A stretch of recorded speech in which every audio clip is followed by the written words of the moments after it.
Hi everybody, it's me Julia and I'm here today to do hopefully quick review on the L'Oreal Visible Lift Repair Absolute Age Reversing Makeup. Whoa, that's a mouthful.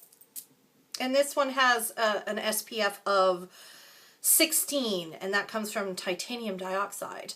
And I've been interested in trying this out for a while because I like cream foundation. And I was especially interested in trying this out when I heard that it has hyaluronic acid in it, which is excellent for dry skin. It helps your skin retain the moisture that's already in it. Like it just helps it hold on to the moisture that's in your skin and just keeps your skin nice and plump and able to take on moisture. Okay, as far as price goes, this runs anywhere from $13 all the way up to over $20 depending on what drugstore you're looking at. I was able to find mine on sale at the drugstore. L'Oreal products were all 25% off. So I managed to get it for about $13. When I was in the States, it seemed to run anywhere from $13 to $16. So it's in that, you know, just under $20 price range. I'm Soft Ivory, number 119, and it was the lightest of shades with a pink undertone.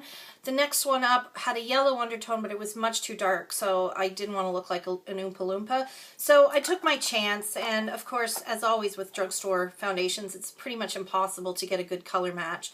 I think eventually they're going to start selling drugstore foundations like in completely opaque containers, so you'll never know what color it is, and we'll just blindly go along buying foundations and end up with drawers full of foundations that don't work for us because we can't tell what the darn color is.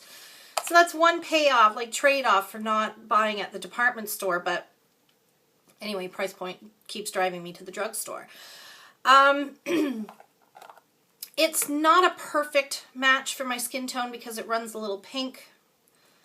I'm going to put some on at full strength so you can see the consistency. It's quite creamy, but in a very kind of wet creamy. Some cream foundations can feel a little dry. This is nice and moist in the pan. And it's got pretty good coverage. So to me it's buildable to a medium coverage. I like to just apply a very light first coat and then go back in to the areas where I need it a little more. The problem I have is as you start to build it, it does tend to get a little drying and a little cakey. But when you just put on one coat, it gives a really nice finish, but you can see this is my skin tone, and I don't know if you can see the demarcation line there that I've created. It is a little on the pink side. So in the end, it's not a bad color match, especially since I don't notice any kind of oxidizing on it, so it tends to stay fairly light. So if I just blend it out really well, it matches okay. As I said, it gives kind of a light to medium coverage. I apply mine with a flat top kabuki style brush. This is my e.l.f. powder brush, which is a little big. Usually I use my Sigma F80 for it. It comes with a little sponge on the bottom. I never use these. I find that they apply it too thick.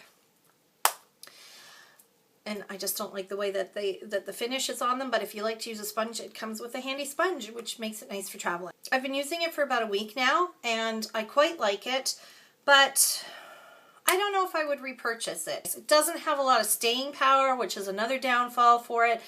I find when I put it on the morning at like 7 and then I go to work, and when I go to the bathroom midday, I can see the redness coming through on my chin and coming through on my cheeks.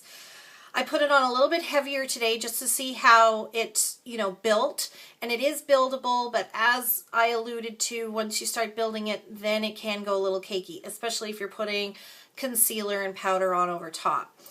Like, it does go into my skin really nicely. It doesn't sit on the surface of the skin, which I find a lot of foundations do, so it does kind of meld into the skin and looks very natural, but because of that, the staying power is not the greatest. So in the end, if you're looking for a heavy coverage foundation that gives you like a matte finish and stays all day, this isn't it.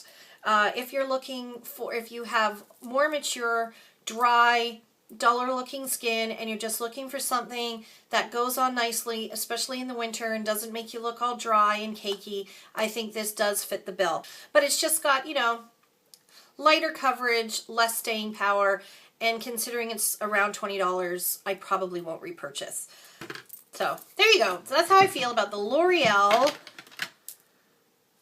age reversing makeup with an SPF of 16, and my shade again is Soft Ivory 119. So if you have any other questions, put them down in the comments below and I'll see if I can answer them for you. And thank you for watching, and we'll see you soon. Bye, everyone. Which is really annoying because most of us are not the color of salmon mousse. But, you know, apparently everybody who works for L'Oreal is, because they just keep on making these pink foundations.